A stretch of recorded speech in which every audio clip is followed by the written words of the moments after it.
work towards getting to a better place. So Mhm. as we kind of talked about last time with social anxiety, that that can be worked through if you pay more attention to like your cognition, changing that automatic thought from the scariness, the negative self thoughts to the positives, right? Mhm. So today what I want to address is how you feel before you go into those social settings. So before we get started on that, do you have any questions? Is there anything that you'd like me to address or explain a little bit better? I guess just what you mean by automatic thoughts. What Okay. exactly is that? So as you were saying in our last session that when you go out with your spouse and his friends, you feel like they don't like you. And because of that, you're starting to adopt this avoidance of having to be in those settings. Mhm. So your automatic thought in that situation is you don't want to go because you think that your husband's friends don't like you, but you also Okay. stated that they never really did anything or have said anything to give you that solid evidence that they don't like you. So Okay. that's kind of the automatic thought there is like they don't like Okay. you. And because of that, Okay. you're anxious and scared to go hang out with them. Yeah. Okay. Okay. That makes sense. So I want you to tell me about the most recent time that you did actually go out with your husband and his friends. Um, so the last time I did go and do something with them, one of them was having a game night over at their house, and so they were gonna do a bunch of board games and stuff like that, and they just invited everybody over, and I did decide to go with for that one to go with everybody. My husband said he would really like me to be there, and so I ended up going with to that one. Okay. Well, I think that's awesome that you went, even though you and I both know you're kind of struggling with going. Mhm. So where I would like to start is when your husband mentioned to you that he wanted you to go with him to his friend's house for a game night. Tell me what your initial feelings were, your initial thoughts. Um, I think the first thought that crosses my mind is to try to think of an excuse. I'm like, how can I get out of this? Well, like, what can I use to say that I can't go this time or that kind of thing because I just want to try to avoid it as much as possible. So I feel like those were some of the first thoughts that I remember going through my head when he asked that. Okay. And so now I would like for you to tell me that night as you're getting ready, getting in the shower, makeup, hair, dress, Mhm. all of that. How Mhm. were you feeling? What were you thinking? I was feeling extremely nervous. I had all these thoughts kind of going through my head that it wasn't going to be a good time, that I was going to end up embarrassing myself because I'm not going to get along well with that, or not necessarily get along, but just that we don't have a lot in common. I'm not going to know what to say. Um and so just feeling like it was not going to go well. I was feeling very nervous, hoping that the night wouldn't last that long, and that kind of thing. I think that's most of what was kind of going through my head as I was getting ready. Okay. That must be very challenging and tiring. Mhm. So I'd like for you to tell me what that feeling of nervousness looks like. So what kind of behaviors come along with your anxiety, your nervousness? So I get really shaky, um, and I have like this knot in my stomach, it feels like, and I kind of feel like I'm gonna get sick. Um, and sometimes I can't eat all that much leading up to it because I'm just feeling nervous and feeling sick, and so um, if I'm feeling that way for long enough, then I also start to feel a little bit lightheaded if I wasn't able to eat a lot leading up to it, and so um, yeah, I think just the nervousness, and then I kind of feel like I start tripping over my words too in those moments, and feels like almost affecting my ability to even make a complete sentence, which then makes me even more nervous because I'm like, great, now I'm not going to be able to sound like I'm having a normal conversation because all these nerves are just the only thing on my mind.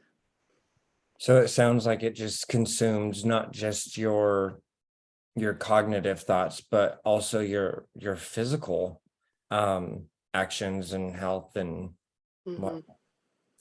Hmm. So now tell me about the night when you're at your husband's friend's home.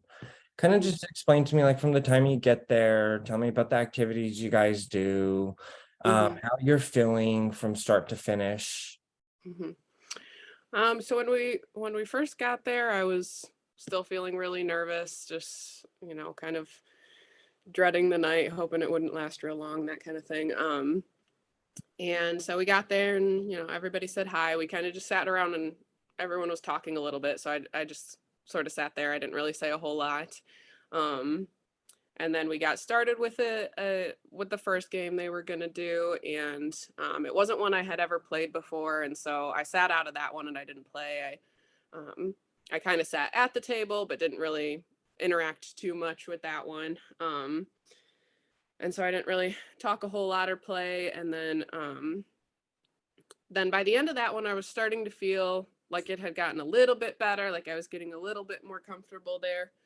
So then when they started the next game, I said I would play that one, and I played in that one and talked a little bit, just mostly about the game itself, not too much into any kind of personal conversations or anything, but I did play the game in that one, and so by the end of that one, I was starting to feel a little bit better too.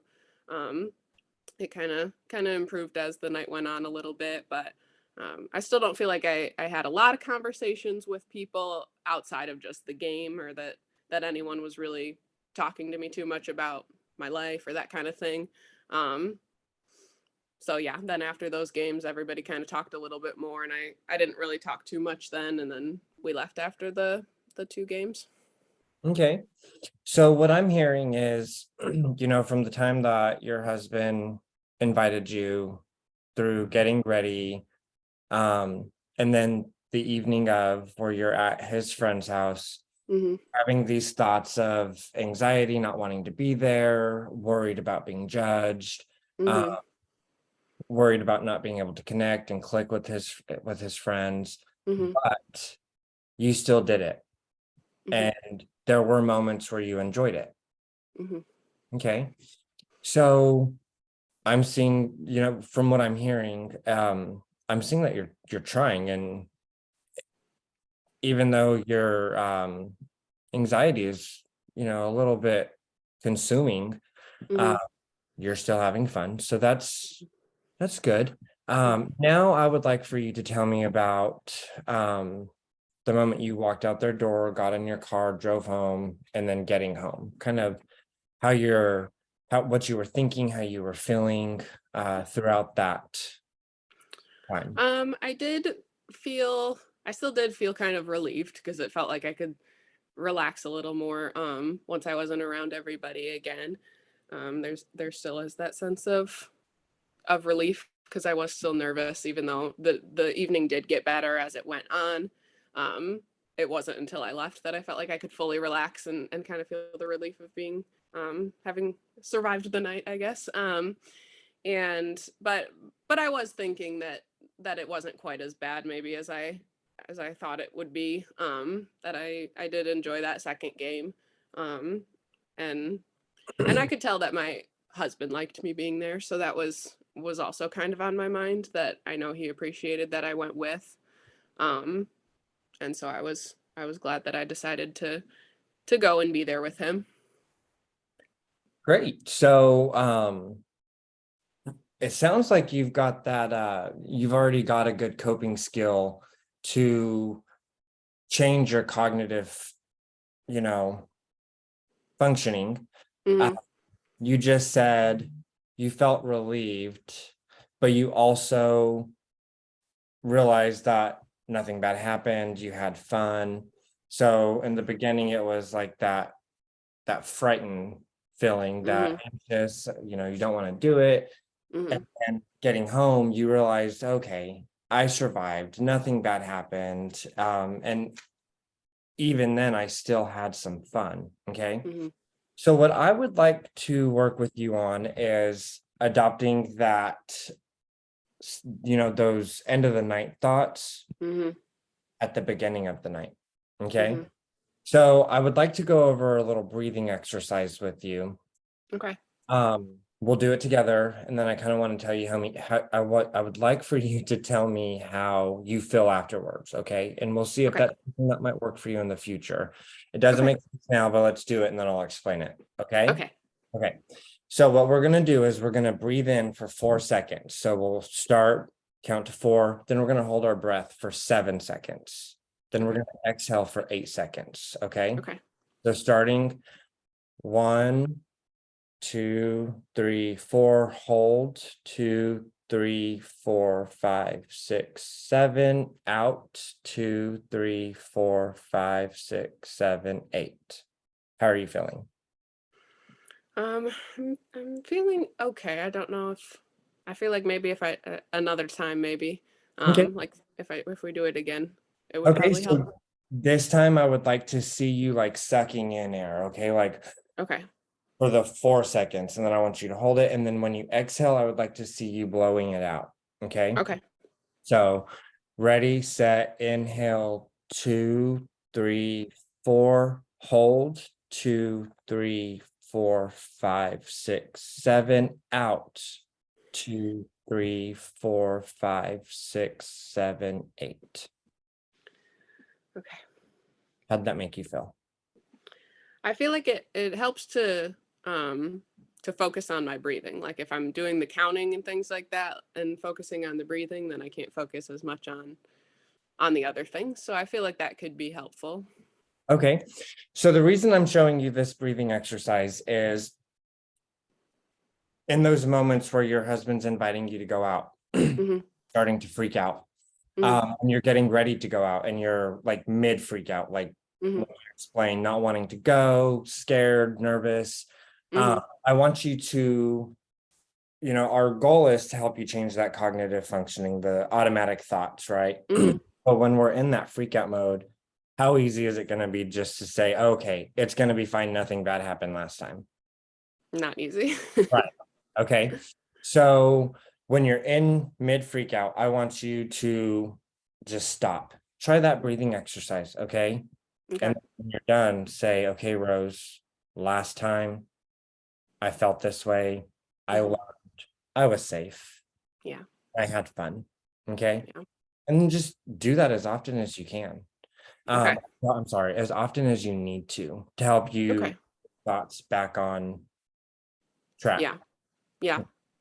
Um, Another tool that might be useful for you is record your thoughts. So once you're Okay. able to get yourself together after doing your breathing exercise, write down, okay, this is how I was feeling, and then I freaked out. And then I had to do the Okay. breathing exercise. Hmm. And then kind of journal how you were feeling at the end of the night. Okay. Okay. And that's gonna help you and I keep track of Hmm. progress. So maybe the next few times that you go out, you're still really having those anxiety attacks, those freak out Yeah. moments. Hmm. Um, but using that breathing technique that you and I just did together Hmm. with the journaling, and then purposefully telling yourself, okay, it's fine. I survived last time and I even had a little bit of fun.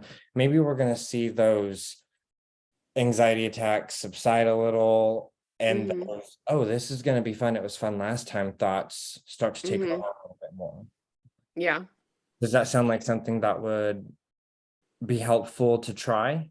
Yeah, because I think I usually, when I'm faced with another time of going out, my brain goes more to the freak out that I had last time and less to the fact that it was okay. And so, And so that's yeah, I think natural. that seems like it would be helpful.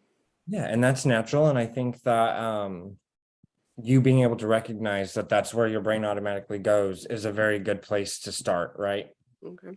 Okay. Yeah. All right. Well, try that. Keep track of your thoughts in that journal. They'll give you a journal at the front desk. This is one of my favorite exercises, so I keep those stocked up.